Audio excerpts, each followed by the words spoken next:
My older sister Jenny and I both gained weight easily.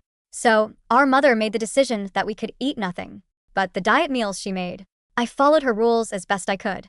I did not even dare drink an extra drop of water. But when I stepped on the scale a month later, I weighed 300 pounds.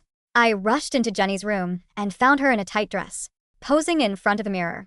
She smiled at me. "Shannon, does this dress look good on me?" Then I saw the number on her scale. I hardly believe it. She was down to 90 pounds. I suspected something was wrong with Mom's diet meals, so I watched everything she did, from buying groceries to cooking. As soon as my meal was ready, I carried it straight to my room, so that no one could do anything with it. Another month passed, and my weight climbed to 500 pounds. Stretch marks cover my body, and my blood pressure reached 200. I lost my job because of my weight. My boyfriend dumped me without warning, and my health problems tortured me. I fell into deep despair. I refused to eat Mom's meals anymore, and demanded that they take me to the hospital for gastric sleeve surgery. By then, I weighed 800 pounds, had severe hypertension, high blood sugar, high cholesterol, and advanced heart failure. On the second day after the surgery, I died at home from a severe infection. When I opened my eyes again, I had regressed to the day Mom first started making our meals. "Jenny, Shannon, dinner's ready." Mom's familiar voice came from outside my room. I walked out and saw 2 diet meals on the table, the exact same ones from my previous life. Jenny's meal was on the right. Mine was on the left. It looked very simple. Each had a piece of pan-fried fish, a few pieces of broccoli, and a serving of brown rice. They looked the same as the ones being sold outside. My hand shook as I gripped my fork. In my previous life, Jenny had lost weight eating these meals. Meanwhile, I had gained 100 pounds in a month. Was there something different about our portions? I looked at Jenny. "Sis, I want to switch meals with you." Mom dropped her spatula with a clatter. She hurried out of the kitchen, her voice a little nervous as she said, "They're exactly the same. Why do you want to switch?" Jenny was also speechless. "What are you up to again? Eat your own food." The harder they resisted, the more certain I became that something was wrong with my meal. I snatched Jenny's plate and started shoving the food into my mouth. Jenny rolled her eyes but said nothing more as she simply ate mine. However, Mom's expression darkened.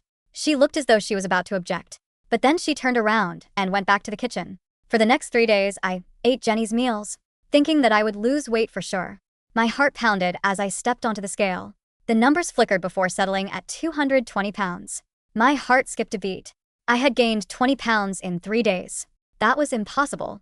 I smashed the scale in a rage, scattering pieces across the floor. Then, I ran to the supermarket and bought the most expensive scale they had. I opened the box right there and stepped on it. 220 pounds. The number had not changed. I broke down in tears as other shoppers stopped and stared. An older woman who was there shopping for groceries pulled me aside. "Young lady, the hospital has a weight management clinic now. I lost 50 pounds there. You should go take a look, too." I thanked her and hurried home. Then I asked Mom, "Can you take me to the weight management clinic?" Before she could answer, Jenny walked out of my room carrying a large bag of potato chips. "Shannon, you're sneakily eating junk food every day. And now you want to go to a weight management clinic? Are you crazy? Mom even quit her job to make these diet meals for us. Can you show some gratitude and stop stuffing yourself?" I tried to explain that the chips were old, and that I had stopped eating them long ago. But before I could, Mom came over and held up her phone. "Shannon, I already booked you an appointment. We'll go tomorrow." I had not expected her to agree so quickly. Behind her, Jenny rolled her eyes out of annoyance. "Keep spoiling her, Mom." At the hospital, I went through every test they offered. Even if I had inherited a tendency to gain weight, I could not have gained this much so quickly. Something had to have gone wrong. The doctors there had treated plenty of patients with obesity. Surely they could solve my issue. The doctor flipped through my test results, and a knowing smile crossed his face. "Young lady, if you want to lose weight, you need to stop lying first." I froze. "What do you mean?" He gave me a mocking look. "Have you ever heard of conservation of energy? If you're gaining weight this fast, you must be sneaking food." I stared at him in disbelief. "I'm not. I haven't eaten anything else." The doctor ignored me as I tried to explain and called toward the door. "Next. Please, doctor. I really didn't eat any snacks. I only ate the diet meals Mom made," I said. Jenny dragged me out of the exam room and jabbed a finger against my forehead several times in anger. "Shannon Moore, drop the act already. The doctor already said you've been eating extra. Why are you still denying it?" The back of my head struck the wall, and the pain left me dizzy. Out of the corner of my eye, I saw Mom watching me with disappointment. "Shannon, you have to stop eating those snacks. If you keep gaining weight this fast, you'll be dead in 6 months." I wanted to defend myself, but I didn't know how. I had to find out what was happening. After we got home, I searched online for anything that might help me lose weight. An ad for a weight loss camp caught my eye. Dream obesity, lose 50 pounds in 1 month. My heart raced in excitement. The camp was probably my last hope. But would Mom agree to let me go? I still suspected something was wrong with the meals she made. Me and Jenny seemed to be hiding something. But if I were to go to the camp, it could get me away from them for a while. I quietly carried my luggage to the door, but a sharp shout stopped me. Shannon, where are you going? Jenny saw the flyer in my hand, and all the color drained from her face. You can't leave this house. Mom came out of her bedroom when she heard the commotion. Her expression turned dark, too. Shannon, are you really going to a weight loss camp? Cold sweat broke out across my back as I nodded stiffly. A cold look flashed in my mom's eyes as she slipped her hand into her pocket. It looked as though she was reaching for something. I was about to bolt when she pulled out her wallet. Shannon, I'll pay for the camp. Guilt washed over me in that instant, and my suspicions vanished. Maybe my body was simply different from Jenny's. Maybe that was why losing weight was so hard for me. I promised myself that I would work hard at camp and never make my mom worry again. At the camp, the coach looked at my horizontally challenged physique and smiled. People your size often lose weight fastest. Work hard. My confidence soared. I got up before dawn every day to exercise. First I ran a little over 6 miles. Then I jumped rope 300 times. After every scheduled class, I swam for another hour. Even the coach said I was the hardest working student he had ever seen, and that I was bound to succeed. I did not go to the dining hall for my first meal until that evening. But why did the food taste a little like Mom's cooking? I smiled to myself. I had to be imagining it. After 7 days of non-stop training, I finally dared to weigh myself. I closed my eyes, took a deep breath, and stepped onto the scale, shifting my weight until the number settled. Several students gathered around to watch. Shannon, you've worked so hard. You'll be fine. You must have lost at least 10 pounds this week. Slowly opened my eyes, 250 pounds. Everyone who was there was shocked. Is the scale broken? How did she gain 30 pounds? I stood frozen as nameless fear spread through me. What was happening? I fled to the dorm as the coach chased after me, shouting, Shannon, a barbecue place opened next to the camp. Have you been sneaking over there to eat? Or did you hide snacks in your bag? Hand them over right now. Once again, everyone accused me of sneaking out to eat. I had no choice but to withdraw from the camp, get my money back, and leave with my luggage. On the way home, I felt my breathing growing more rapid. My whole body swelled like rising dough, and I felt like my fat cells were multiplying, crowding my organs and filling my limbs. I had entered the same period of rapid weight gain as in my previous life. Unless I found a solution, the disease would destroy my body, and I would die in agony. When I got home, Mom looked deeply disappointed, her eyes wet with tears. Annie frowned. The coach called Mom and said, You were sneaking out to eat snacks at the camp. You never learn when you reach 500 pounds. Mom will have to help you bathe and use the bathroom every day. Do you really want to trap her at your side forever? Mom glared at Jenny and told her to stop. Then she turned to me and pleaded, Shannon, if you still can't control your eating, you'll die. Your father died from obesity. I don't want to lose you, too. She wept. The sense of helplessness washed over me. I did not know how to make them believe. I had not been sneaking out to eat or eating junk food secretly. I did not want her to worry, and I did not want to die. Desperate for answers, I posted my story online and asked for help. Most people mocked me or told me to stop lying. Everyone insisted I must be eating in secret. Only one reply caught my attention. Have you thought about your sister having something to do with this? Why is she losing weight while you keep gaining it? My thoughts suddenly became clear. That was right. Jenny and I had always eaten the same meals, and I exercised even harder than she did. Why was she the one losing weight? What had she done without telling me? I began watching her in secret. Her routine never changed other than eating and using the bathroom. She stayed in her room all day and never went out with friends. There was just one difference between us. My showers took no more than 15 minutes. Jenny stayed in the bathroom for 2 full hours every night. I had always assumed she just liked taking long showers. Now I wondered whether she was hiding something. That evening, I waited until she finished before going into the bathroom. Nothing seemed unusual. Then I noticed a small, oddly shaped bar of soap tucked into a corner. I picked it up. It was still slippery, so Jenny must have just used it. When I held it to my nose, I recognized the scent. It was the same one that always clung to Jenny's skin. Was this how she had lost weight? I tried to contain my excitement as I turned on the shower and rinsed off. Then I rubbed the soap over every inch of my skin. Before long, my skin had become an odd shade of pink. I could even feel the fat cells beneath it throbbing. That was how I stayed in the shower for 2 hours, too. By the time I came out, my mom was asleep, but the light in Jenny's room was still on. Through the crack in her door, I saw her holding a green medicine bottle. She took out a pill and swallowed it. I became suspicious again. What was that? I went back to my room and waited until I heard faint snoring from hers. Then I quietly opened her door, crossed to her desk in the moonlight, and picked up the bottle. It had no label. I opened the bottle and reached for a pill. Suddenly, a chill ran down my spine. What are you doing? I got goosebumps all over when a voice suddenly came from behind me. The moment I turned around, the light in Jenny's room was turned on, too. Mom was already standing in the doorway. I had no idea how long she had been there. Her expression was dark and none of her usual gentleness remained. The noise woke Jenny. She stared at the pills scattered across the floor, then leaped out of bed in a rage. Shannon, who gave you permission to touch my things? She carefully wiped each pill clean and counted them to make sure none were missing. Only then did she return them to the bottle. Her nervous reaction made me even more certain that the pills were the key to her weight loss. I asked Jenny, what kind of medicine is this? He looked away and put the bottle into the back of a cabinet. She then said, it's none of your business. I'm the one who should be asking the questions. Why did you sneak into my room in the middle of the night? Mom stepped closer and her displeasure was clear in her tone. Shannon, did you find something? They closed in on me, studying me with strange expressions that sent a chill through my body. In that dimly lit room, the silence stretched, thick and suffocating. My mother's face, usually a mask of soft, maternal worry, had hardened into something cold and unrecognizable. Beside her, Jenny clutched the green bottle to her chest like a mother guarding her newborn, her eyes glittering with a venomous intensity. Shannon, sweetheart, Mom said, her voice dropping to a low, soothing register that made the hairs on my arms stand up. She took a step closer, the floorboards groaning beneath her feet. You're confused. You're exhausted. This weight, it's taking a toll on your mind. You're seeing things that aren't there. Vitamins. Jenny spat, her voice trembling slightly, though her gaze remained razor-sharp. They're just prescription metabolic vitamins.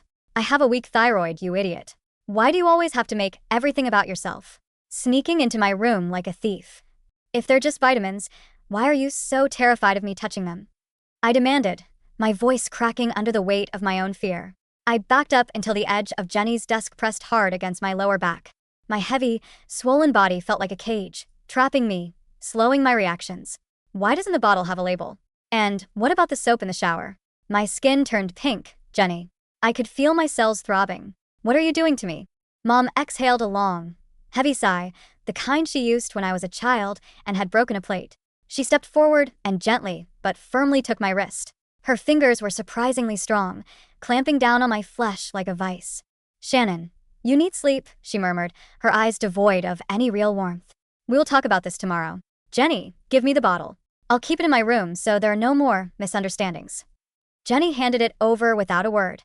Mom slipped the green bottle into her apron pocket, never breaking eye contact with me. Then, she gently guided me out of the room. Though she didn't push me, the sheer pressure of her hand on my arm felt like an escort to a gallows. Go to bed, Shannon, Mom whispered as she closed my bedroom door. I heard the lock click from the outside. Panic seized me. I rushed to the door and rattled the brass knob, but it wouldn't budge. I was locked in. I pounded on the wood, but only silence answered. Exhaustion, heavy and unnatural, suddenly dragged at my eyelids. My limbs felt like lead. It was the same overwhelming drowsiness that had plagued me for months, always creeping up after dinner. The dinner, I realized with a sick, sinking feeling as I stumbled toward my bed. The fish, the rice.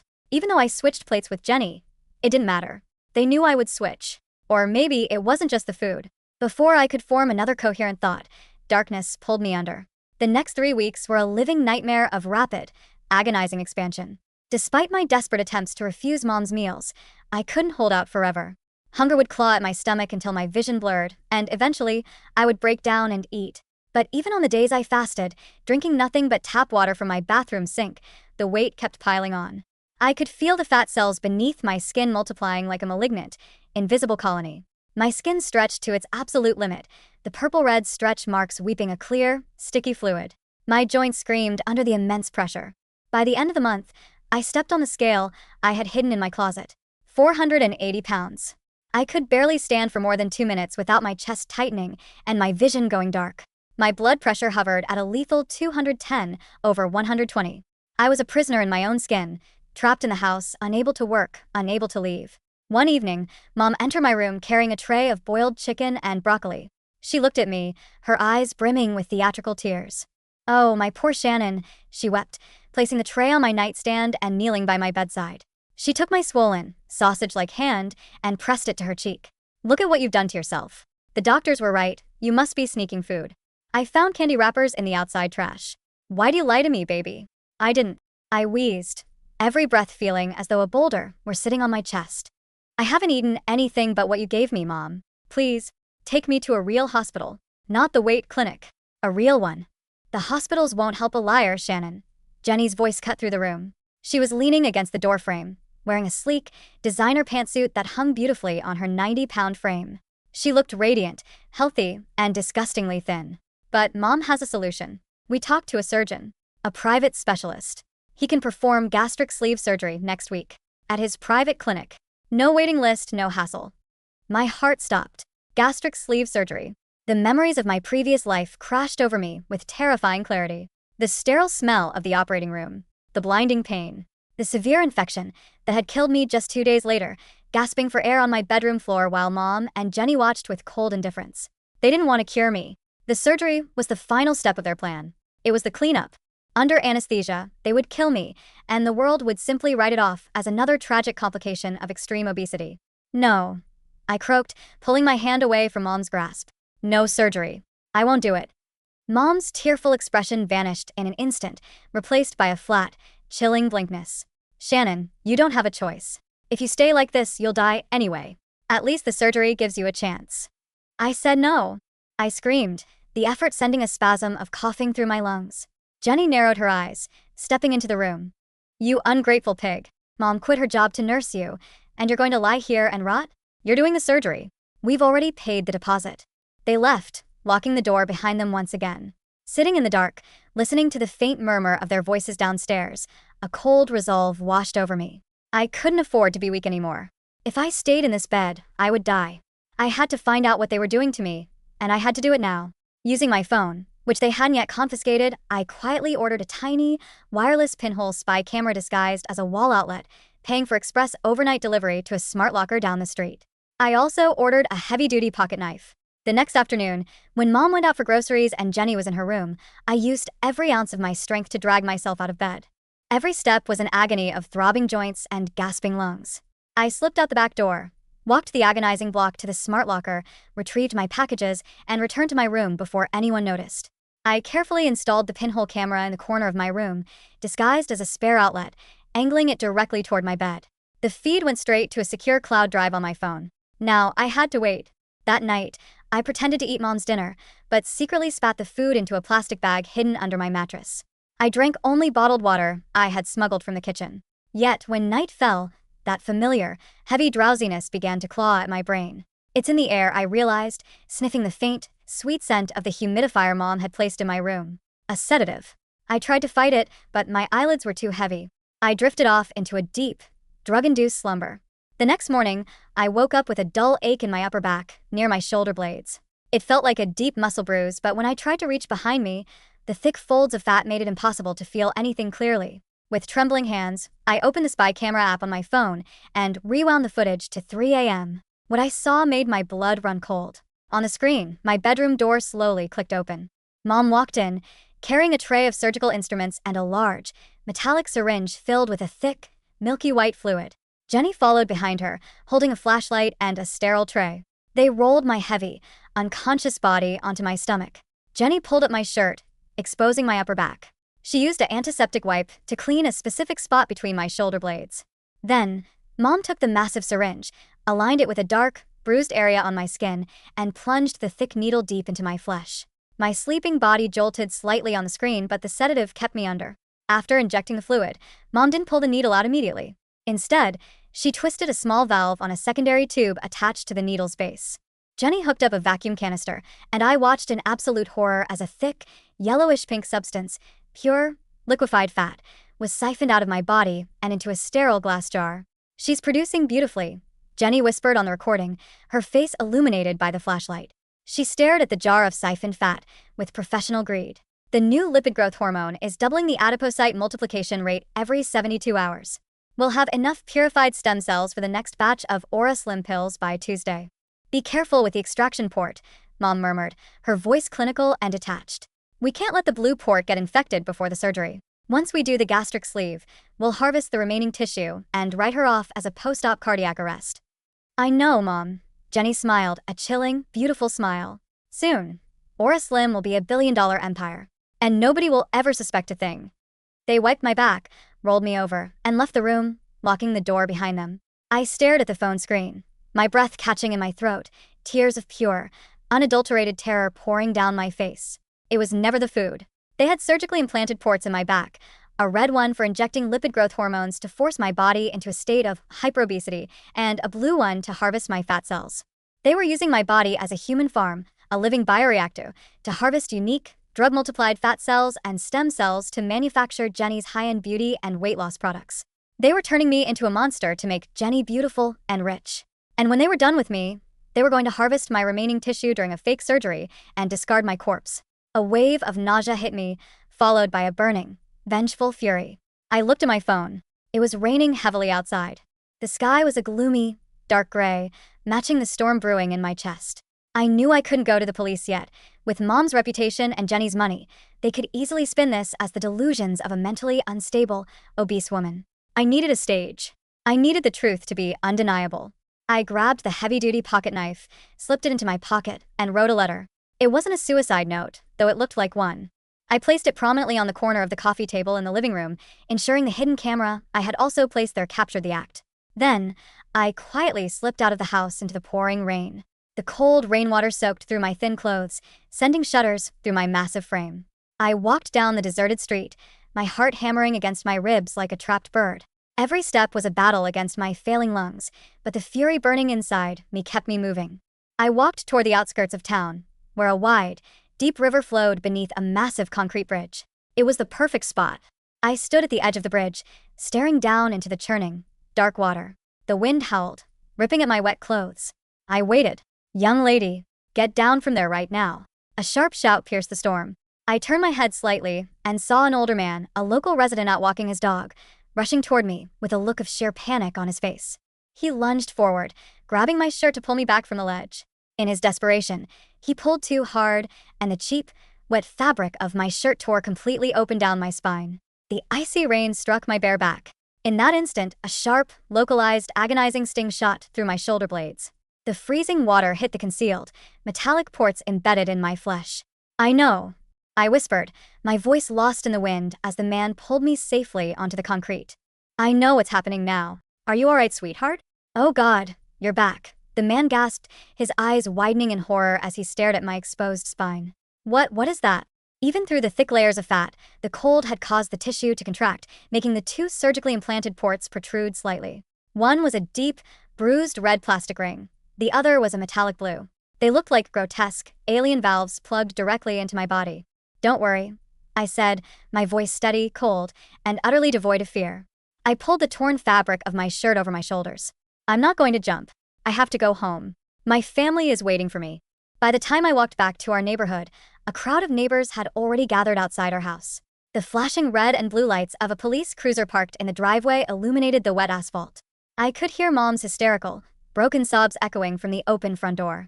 My poor baby. She left a note. She said she couldn't take the pain anymore. Mom wailed, kneeling on the living room floor, clutching my suicide note to her chest. Jenny stood beside her, wiping away theatrical tears, whispering to a sympathetic-looking police officer. She was so depressed because of her weight. We tried everything, but she just wouldn't stop eating. Look, Shannon's back, a neighbor yelled, pointing down the driveway.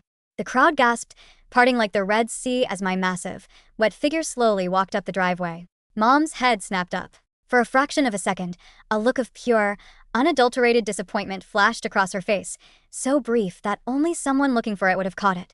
Then, her face contorted back into a mask of maternal agony. Shannon, oh my God, you're alive. Mom shrieked, throwing herself toward me, her arms wrapping around my wet waist. You nearly scared me to death. If you died, I wouldn't want to live either. Mom, I said, my voice echoing coldly in the damp air. Are you disappointed I'm still alive?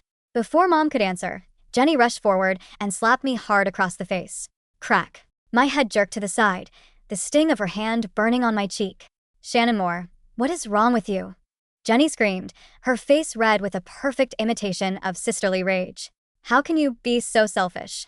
Mom quit her job to make your diet meals. She spent every penny of her savings to take care of you, and you leave a note to scare us like this? If you wanted to die, you should have just done it instead of torturing Mom. The neighbors murmured in agreement, casting disapproving glances at me. She's right, Shannon. You need to show some gratitude. Your poor mother has been worried sick. I slowly turned my face back to Jenny, a slow, mocking smile spreading across my lips. Is that so? You think Mom worked hard to care for me? You think you both wanted me alive? What are you talking about? Jenny sneered, though a flicker of unease crossed her eyes. Let's ask the camera, I said, pulling out my phone and tapping a few commands. I pushed past them into the living room, the crowd of curious neighbors following closely behind. I picked up the TV remote, connected my phone to our smart TV, and hit play. Shannon, stop this nonsense right now. Mom panicked, lunging for the remote, but my massive frame blocked her easily. The television screen lit up. It showed the living room from earlier that evening. The footage captured me placing the suicide note on the corner of the coffee table and walking out the front door. As soon as the door clicked shut on the recording, the lights in the house came on. Mom and Jenny stepped out of their respective rooms. They didn't panic. They didn't cry. Instead, Jenny picked up the note, read it, and a broad, ecstatic grin spread across her face. Finally, Jenny's recorded voice echoed clearly through the living room. The fat pig is finally going to drown herself. We don't even have to clean up the mess. Once she's dead, the police will just write it off as a suicide. We can claim her life insurance and use her remaining stem cell data to launch the new line. Mom laughed, a cold, dry sound that made the neighbors in the room freeze. Make sure you call the police in a few hours. We need to put on a good show for the neighbors first. Let's get some wine. The recording showed them clinking glasses, laughing, and celebrating my impending death. The living room fell into a deathly, suffocating silence. The neighbors stared at the screen, their mouths hanging open in absolute horror. The police officer's hand slowly drifted down to his holster. Linda, a neighbor whispered, her voice trembling. Why? Why would you do this? She's your daughter. No, she's not, I said, my voice cutting through the silence like a scalpel. I reached up and grabbed the hem of my shirt. With one violent tug, I ripped the wet fabric completely, exposing my bare back to the crowd. A collective scream of horror erupted from the neighbors. Several people recoiled, covering their mouths. What in God's name is that? The police officer gasped. Embedded deep in the distorted, bruised flesh of my upper back were the two surgical ports, the red one and the blue one, surrounded by angry, red tracks of scar tissue and fresh needle punctures. Every night, I said, my tears finally spilling over, hot and bitter.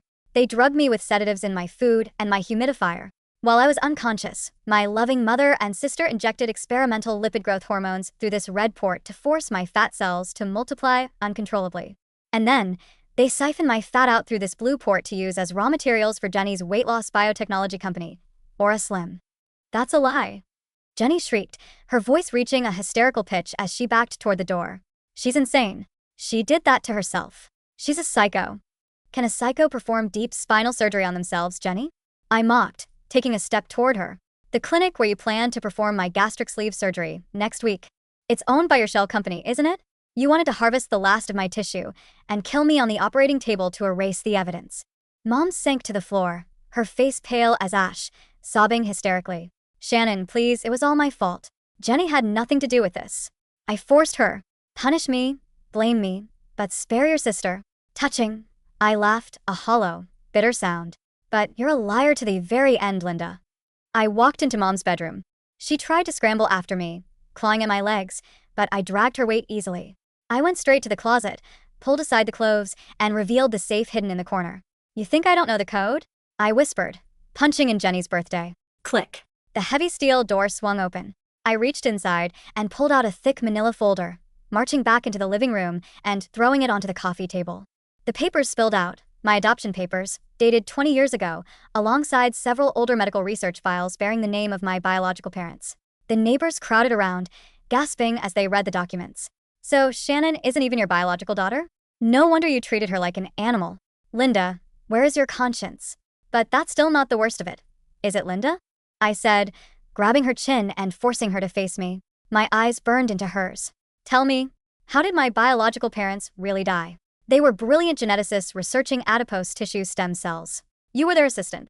Their car accident 20 years ago, it was very convenient for you, wasn't it? You murdered them, adopted me for my genetic profile, and kept me as a human farm for Jenny's business. Linda trembled so fiercely that her teeth chattered. She couldn't speak. Her silence was a louder confession than any words could ever be. A deafening crash sounded outside as backup police officers, whom I had silently alerted before returning home, broke through the front door. They stormed into the living room, badges drawn. Two officers approached Linda, pulling her up from the floor and slamming handcuffs onto her wrists. Linda Moore, you are under arrest for first-degree murder, child abuse, and illegal human experimentation. Another officer turned to Jenny, who was hyperventilating in the corner. MS. Jenny Moore, the weight loss biotechnology company registered under your name is suspected of illegally harvesting human tissue and corporate medical fraud. You need to come with us as well. As the cold steel of the handcuffs clicked around Jenny's wrists, she collapsed to the floor, her beautiful designer suit dragging in the dirt, her thin, fragile frame shivering in pathetic, helpless terror. She looked at me, begging with her eyes, but I only watched her with cold indifference. When they committed those crimes, had they ever thought this day would come? The neighbors helped me pack my belongings, bought me a train ticket, and escorted me away from that miserable house. I went directly to the state capitol, using the evidence and the media attention from the case to secure an appointment with the country's top endocrinologists and reconstructive surgeons. It's a miracle you're alive, Shannon, the lead specialist said, examining the surgically removed ports and the chemical analysis of the drugs Linda had injected into me. The hormone they used is a highly toxic, banned research lipid. But now that the ports are gone, and we've started the detox protocol, your metabolism will normalize. Your body can recover. I looked in the mirror. I was still incredibly heavy, but for the first time in 2 lifetimes, my breathing was deep and clear. The suffocating weight of the drugs was gone. I'm ready, I whispered. Over the next year, under proper scientific medical supervision, the weight began to melt away. Not overnight, and not through suffering, but healthily, naturally, and beautifully. One morning, exactly a year after the arrest, I stood on the scale in my new apartment. 130 pounds. I looked at my reflection in the mirror. I was healthy, strong, and glowing. The stretch marks on my skin had faded into silver lines, not of shame, but of battle scars. My phone buzzed with a news notification. Linda Moore sentenced to life without parole. Jenny Moore sentenced to 25 years for corporate medical torture and illegal human experimentation. I smiled, locked my phone, and stepped out of my apartment into the warm, bright sunlight. For the first time in my life, I was finally truly free.